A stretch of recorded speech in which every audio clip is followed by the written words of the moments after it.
আপনার সাথে একটু কথা বলা যাবে? আপনি আমার সঙ্গে কিভাবে কথা বলবেন? আচ্ছা, তার মানে আপনার সাথে সবসময় আপনার বাবা আপনার মা লেগেই থাকে। আমি একা আসি, আপনি মরে বসে সিগারেট খান, এই বাজে জিনিস খান কেন? আজকের পর থেকে সিগারেট খাবো না।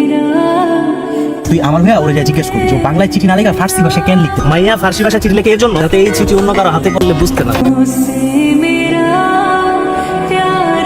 এই যে শুনতেছেন, ফার্স্ট এবার বই খাতা গুছাতে গিয়া এই যে এটা পাইছি। এই তসলিমা, এটা কি তুই বুঝছ না? কি মনে করছিস এটার ভাষা বুঝবো না দেখা আমরা কিছুই বুঝবো না?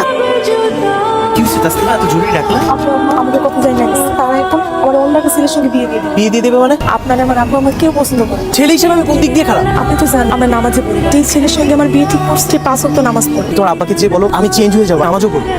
আম্মা সাগর ছেলেটা খুব ভালো। এখন তো এসব কথা বলে কোনো লাভ নেই। তুই কি তোর আব্বারে অপমান করতে চাস?